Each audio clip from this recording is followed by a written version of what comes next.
Hey folks, Real Honesty with John Rithlin. I'm John Rithlin, and we're getting close to the Christmas season, so it's time to talk about some of my favorite Christmas movies, some of my favorite Christmas movies ever, whether they're TV specials or actual movies. And I just want to make that clear. This is going to include both of them. Because just because they're TV specials doesn't mean I can't say, oh hey, it's just great to sit down and watch these Christmas specials and stuff like that and whatever. And I want to thank Ad New Patriot 77 and various other people that suggested this, but I believe he was the first one to suggest this to me, and there were a couple others that did, so I don't want to discredit anybody for that. But something feels a little bit different, a little bit off. Like it's not quite festive enough. I can't quite put my finger on it. But so for this top 15, give me a second. You know what, folks? I'm going to be a little more festive. I'll be right back. There we go. Much better. Dear God, this hat is really, really warm. But anyway, it is time for me to do my top 15 favorite Christmas movies, TV specials, whatever you want to call it. I'm actually going to say top 15 movies / TV specials, which you're going to figure out if you've actually were watching the video, because that's what the title will be. But anyway, and this hat is ridiculous. Number 15, Bugs Bunny, Christmas Carol. Any of the Christmas Carol stuff is really, really funny. Often, especially if it's the animated stuff, because it can be funny mixed with some really, really good stuff. And, mixed with humor, mixed with sadness, like depending on how they do the story. Bugs Bunny, Christmas Carol had, of course, Looney Tunes humor. And, of course, Yosemite Sam, Bugs Bunny, all your favorite characters. Really, really enjoyable. Certainly no complaints here. It's number 15 because of the Christmas Carol versions. It's probably the least. But that doesn't mean that it's necessarily anything bad. Now, a couple other Christmas carols do make their appearance on here, including various of the original Christmas Carol story, like, the one with Patrick Stewart was really, really good. The 1930s edition was really, really good. Really can't go wrong with a lot of them. Like, Ebenezer Scrooge being visited by the ghosts of Christmas past, present, and future. How cruel he was, ruling with an iron fist and everything, and especially ruling over his one employee that he wouldn't give the time off for Christmas. You think Ebenezer having such big money that he would know to hire maybe more than one employee. That's one of the things I never quite understood. But any of the Christmas carols really, especially like 1930s edition or the Patrick Stewart edition, was really, really good. So you can't go wrong with a lot of them. Not every one of them, of course, was perfect, but a lot of them were really, really, really good. Now, we move on to number 13, The Polar Express. Okay, taking a small kid's book that really didn't have enough material for an 80-minute movie and stretching out to that point might have seemed like a daunting task. And don't get me wrong, there is plenty of padding in this movie. But it's whimsical, it's beautifully made, it's got a great musical score, it's got the whimsy of Christmas. And yeah, it's a simple story. It's a goofy story. There's no danger whatsoever in the whole damn movie. It's just an adventure in the spirit of Christmas and what a child would see when he experiences Christmas and stuff like that, and understanding the aspects of Christmas and getting to see Santa and getting to see how things are done and everything. Great music. Yeah, okay, some of it's a little, the Hot Chocolate song was a little bit much, but Tom Hanks's fingerprints were all over this movie. But hey, Tom Hanks really did a good job in this movie. It was really well done. The song "If You Just Believe" by Josh Groban is particularly touching. In fact, one of my favorite Christmas songs of all time. Not my favorite. That is Andy Williams' Most Wonderful Time of the Year. It just is. I just think it's really, really good stuff. And Polar Express got great soundtrack, great animation, great cast. It's really well done. Sure, it feels a little stretched out at 80 minutes given how short the book is and how little material there really is, but it's beautifully done. It's beautifully done. It's beautifully done story, so good job there. Number 12, Love Actually. You guys might be surprised that I enjoyed Love Actually. Here's why I enjoyed it. Here's honest to God why I enjoyed Love Actually. I mean, one, Keira Knightley. I love Keira Knightley. I thought Hugh Grant was good in it. I thought the cast, the vast majority of the cast, was really, really good. You, of course, had Alan Rickman in it.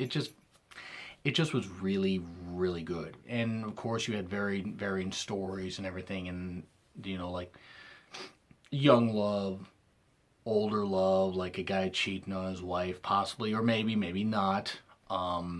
Even though it's pretty much implied that he did.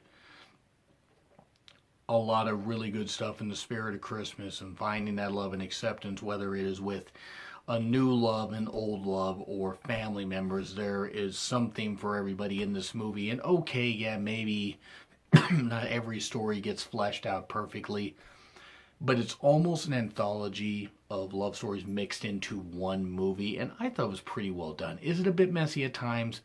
Absolutely.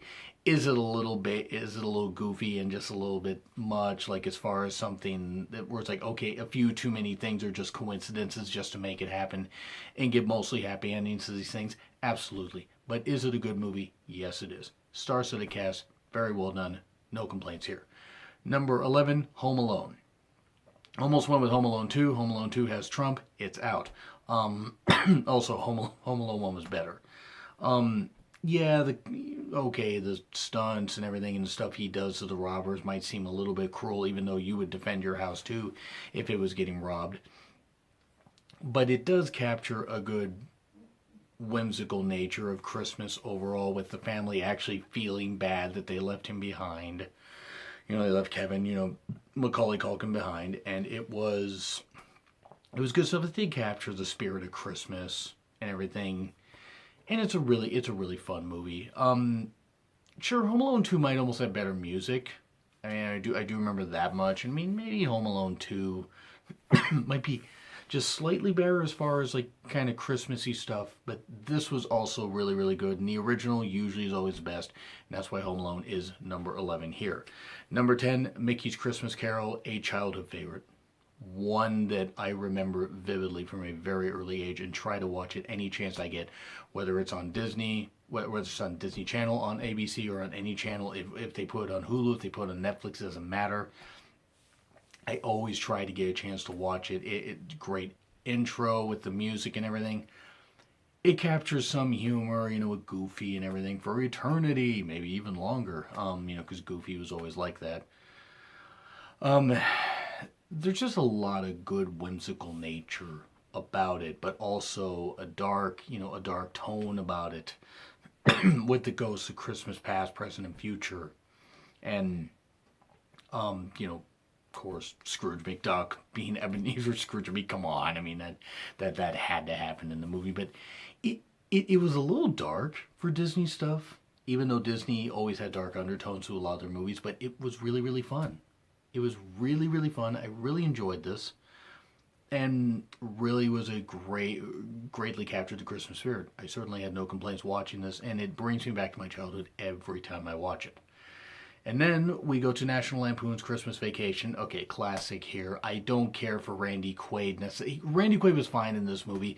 Randy Quaid is a freaking nut job that should not be allowed to ever see the light of day again.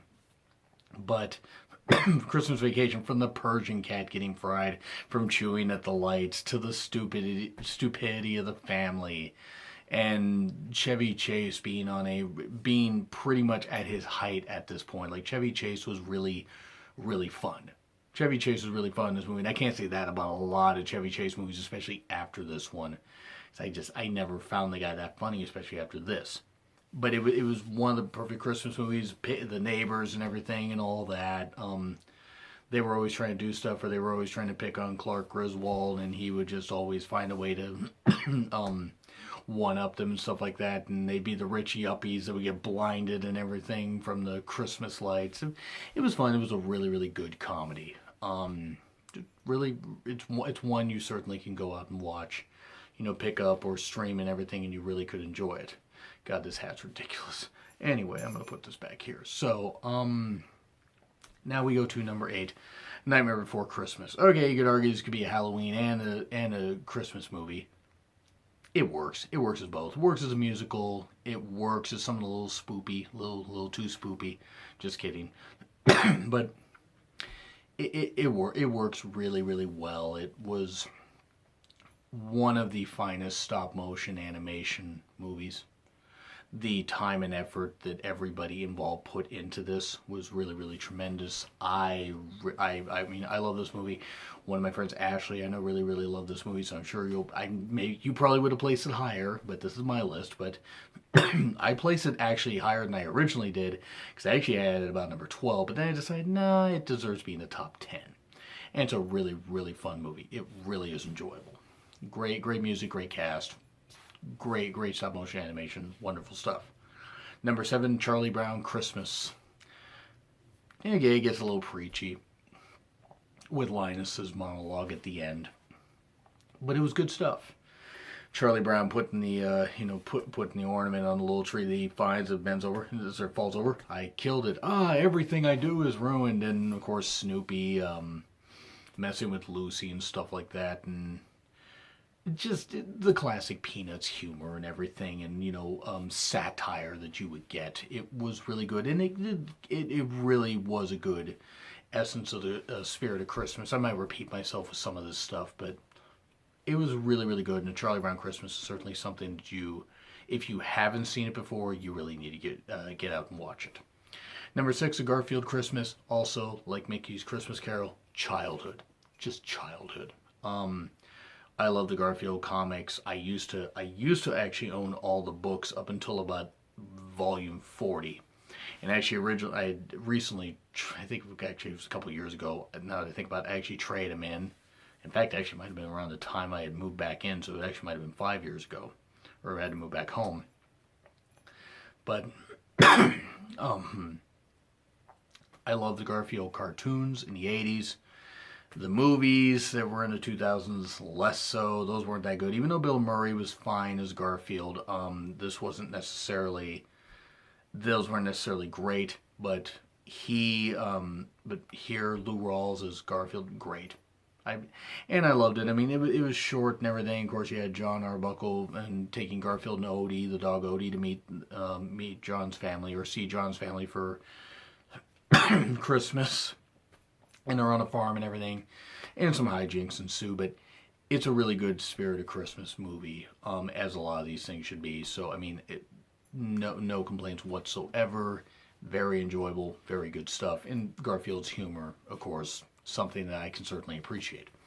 Number 5, Miracle on 34th Street. You can go with the 40s version. You can go with the David Attenborough version. At least I hope I pronounced that right. I